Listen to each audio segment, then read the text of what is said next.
Today we want to talk about a mobile power plant that purifies water. It does two things. It creates power and it purifies water at the same time. Can really help out in disaster areas. Let me explain to you what this is about. Let me just tell you how it works, first of all.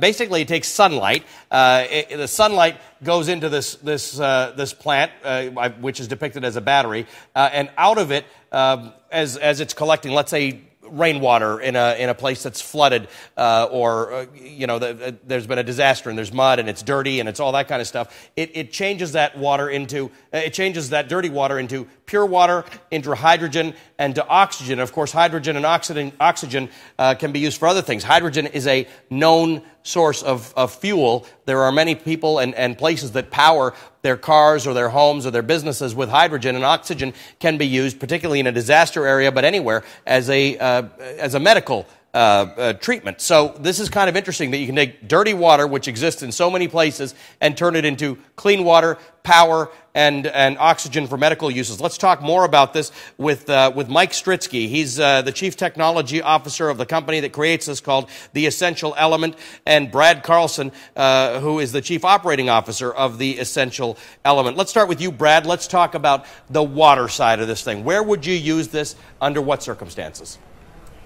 It could be used under any circumstances. The unit is highly mobile, lightweight. It can be airlifted. It could be towed in by a trailer. It could be pulled in by a truck. Sorry, when I say what circumstances, anywhere. I mean what would be the thing that you would think, hey, we need to use this? Is it a disaster? Oh, is it disaster.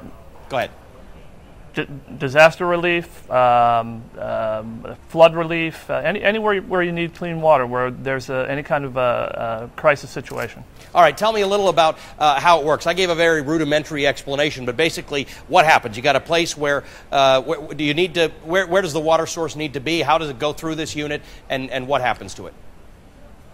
Well, one of the beauties of the unit is that it has a very robust filter. The filter can basically clean any type of raw water. Filthy water works just as well as clean river water or well water. The quality of the water is the other aspect that's most important. We're getting water qualities that are virus-free. You're in a disaster situation. You have water from floods that you have potential sewage waste in it, river water. The unit can filter that water and produce clean drinking water. Mike, let's talk about what happens now so that you can purify the water. That's fantastic, but this is powered by the sun, and you've got byproducts that can come out of this and can actually be very, very helpful for a disaster area. Tell me about the hydrogen and the oxygen.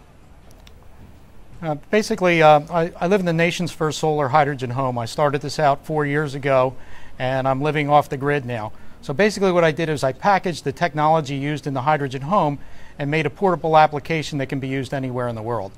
Places that you can't get diesel fuel to, or you're worried about pollution. The system is essentially simple. We're basically converting sunlight into hydrogen by splitting water into its base elements, which are oxygen and hydrogen. Then we're running that back through a hydrogen fuel cell to create electricity, heat, and more water again. So it's water to hydrogen, hydrogen to water.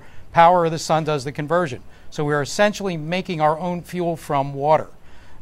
Nothing gets consumed, nothing gets transported, and this whole unit is chemical free, so we don't need chlorine in order to clean the water, and we don't need and there's no byproducts. So nothing gets delivered, nothing gets consumed, there's no wheels to well. So this system is unique in that it makes its own fuel. Picture the hydrogen fuel cell vehicles needing a refueling station. We've basically built the refueling station on board, and it's powered by solar energy. So we can take the energy that's used from this and we can store it for weeks, months, years from now, and with absolutely no emissions whatsoever. Let's just talk about hydrogen for a second as a fuel. A lot of people don't know that hydrogen is a readily available fuel and that it's safe to use. Mike, am I to understand that you use hydrogen fuel to power your house? That's correct.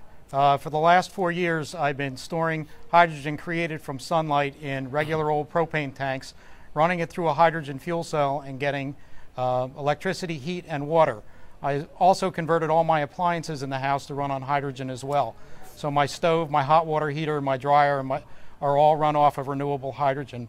So anything we can do with fossil fuel, we can do with hydrogen. Okay, so Brad, what do we do with this? So if there's a disaster, somebody brings in this unit, how do you harness all of the stuff, or how do you harvest all of the stuff you're getting? The clean water one is obvious. It uses solar energy to clean the water. That alone should make it worthwhile. Is it easy to use the oxygen and the hydrogen that is put out by this unit in a disaster area? Absolutely. The unit produces the hydrogen. The hydrogen is stored on an onboard tank. If the onboard tank is filled, we have deployable Kevlar tanks for surplus hydrogen. The unit is constantly making hydrogen. The unit produces more power than is required to run the water filtration unit at any one period of time. So constantly during that entire time, it's making more hydrogen. How big are these things? How big are they? They're on a 16-foot trailer. Okay. So they can be, as you said, they can be airlifted, they can be taken in. Have you been able to see them in action in a disaster area? We have not yet. Okay, and you're hoping that they can be. Have you?